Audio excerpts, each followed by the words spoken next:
Hey guys, we are here at Central Coast Comic Con 2013. I'm going to be doing things a little bit different today because I am on my own. Carmel could not make it out here, but still wanted to get out to the show and cover it a bit. The show is about to start, so kind of getting a shot here of the line. The doors opened actually a few minutes ago and not much moving so far in the line, so kind of keeping an eye on that and hanging back.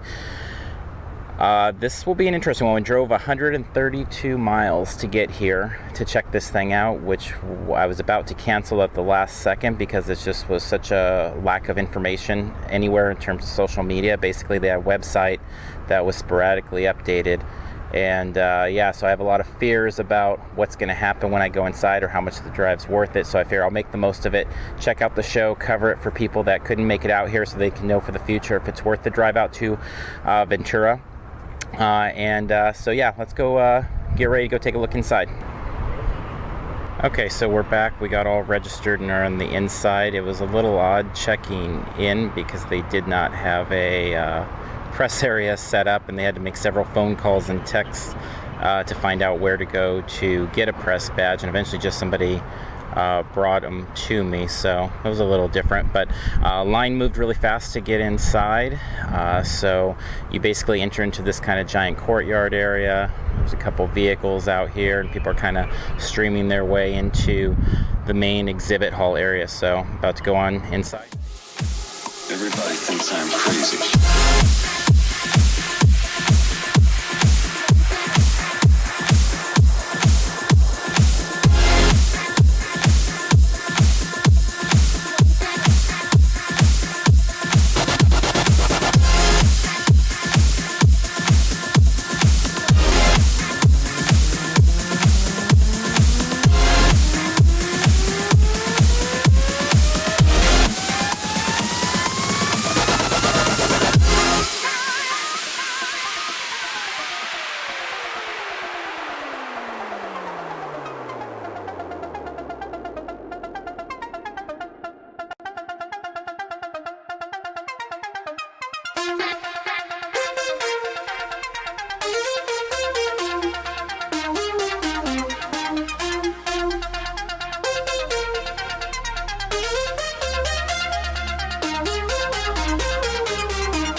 Everybody thinks I'm crazy.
exited the main exhibit hall. That kind of gives you an idea of just what the floor has handled. It's a great way to see a lot of the creators up close, and they're not having many lines. We'll see if that changes as the day goes on. This is Saturday. I'm not coming Sunday, so I'm not doing the normal open to close of the show because I just wasn't sure how much of a draw it would be.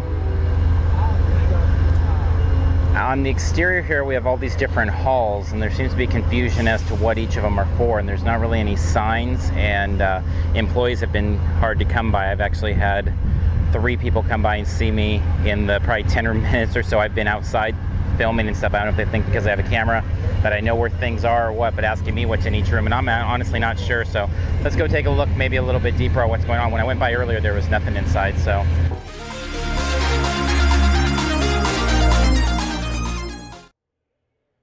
So this is the second hall. The first one looks like it's set up to be a panel room, but nothing seems to be going on in there yet, so maybe later. In here there's a main stage, and it seems to be kind of a cosplay and maybe potentially a gaming area, but doesn't seem to be a lot of action yet.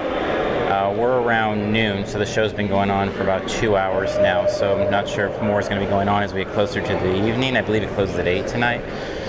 But as of right now, just a lot of people kind of walking in and looking around and walking back out.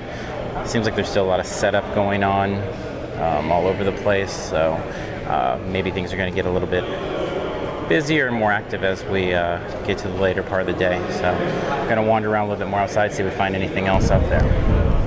Outside the main exhibit hall, they have a few trucks set up with food and a variety of things there, a few benches. People are kind of meandering out. It seems everything is primarily in between the main exhibit hall, that's actually where most of the action is, and then there's the 2 other spots. One looks like it's for gaming then, and one is for panels.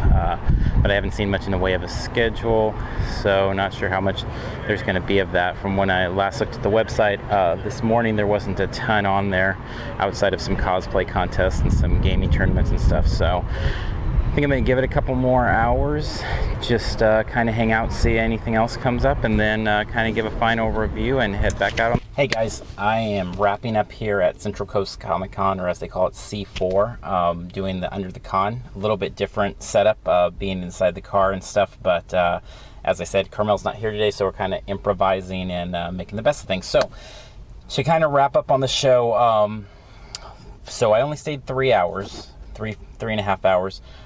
Which is very rare for me outside of, smaller, really small shows like the LA Sci-Fi, little one-day kind of things. Usually we try and open and close the con, but I just really couldn't come up with that many things to do here.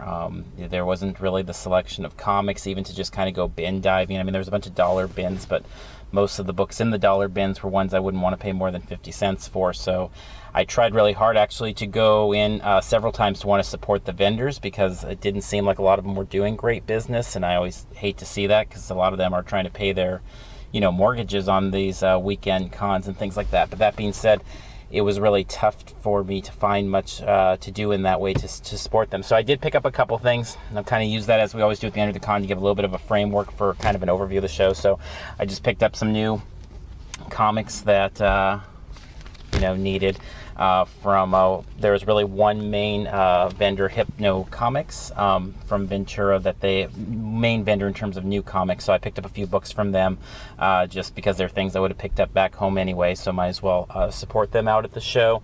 And then I picked up one Marvel Universe figure, and probably slightly overpaid a little bit for him, but I wanted to support the vendor. It's somebody that I know from Frank & Sons, and they have a couple little shops around stuff. So anyway, wanted to support them and give them some money to kind of support their trip out here too. So in general, it really felt like a show that was just kind of thrown together, and if anything, I get criticism sometimes for being too kind to shows. I have a wide variety of interests, and so usually we can make the most of any show and find things to keep us busy and have a really good time and kind of tailor the experience to fit that. I don't need San Diego Comic Con to have a good time at a convention. That being said, this one, it needed some adjustments really to kind of pull people and give them what they, I think, want.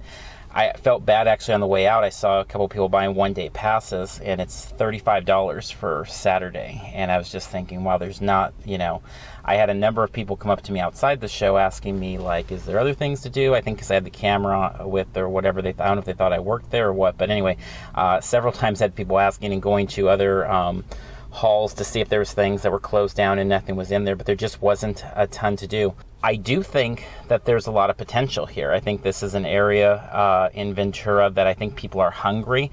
There was a lot of people that came in towards the end, especially, that seemed like they were, jazzed up to want to buy things and get involved, but there wasn't a whole lot of it going on. So hopefully C4 comes back next year, and hopefully they approach it a little differently, that they really hit that blitz media to make sure people know about it. It was very late in the summer that I even found out the show existed, and that was only through word of mouth from, and I go, well, this is my 22nd con of the year. I think we'll hit about 30, almost 35 this year. So the fact that I didn't know about it just a few weeks, really, I found out about I guess about 5 weeks before the show came out. And so I think that says a lot in terms of their outreach into the community. So, but hopefully they don't give up on it. Hopefully they do bring it back, and that they reach, and then either bring comics more as a focus, or widen it and keep all the other ancillary things going on, and that's fine too. But whatever it is really reach out and bulk that up. There needs to be more programming. There needs to be more volunteers helping guide people to where they need to be. There needs to be more signage. There needs to be flyers and comic shops all up and down the Southern California, or central to Southern, and maybe central to Northern California coast. There should be a blitz of information out there as to what this show is. And when I think about how many more people I could have probably gotten to come to this show if I would have gotten more information, it's staggering to think of what all the comic shops could have done, or the other areas. So anyway, I do hope that C4 comes back. I hope that they do more with it. They are put together by WTF Events. So they do a few cons, steampunk things and stuff like that, I know, in Arizona and stuff like that. So they've got a group behind them. So hopefully this isn't a one and done. But it does remind me right now of Hollywood Expo from a few years ago, which Hollywood Expo had Stan Lee, they had Frakes, they had a bunch of different actors that were actually of decent caliber that came out. But the problem is fans didn't come out. And I remember sitting in the Hollywood Expo panel room listening to Stan Lee, and there was about 10 to 15 of us, and everybody paid a pretty penny to come into the show, and everybody left feeling like they overpaid and it was under-delivered. If anything, for new cons, you want to over-deliver and have people leave. When I look at something like leave with a good feeling about what they paid for. When I think about something like Robo Toy Fest, Brick Boutique, those are free shows where I feel like I get a lot more out of the entertainment. So like I said, I really hope that they keep this thing going. I hope they're back next year. I hope that they really reach out to people, get more comic shops involved, and make this something that can grow, because it's a really cool area. It's pretty awesome to be at the beach, and the wind's blowing and everything else. It's a beautiful location, so a lot of potential there. But we'll see what happens. So until next time, I'll see you in line somewhere.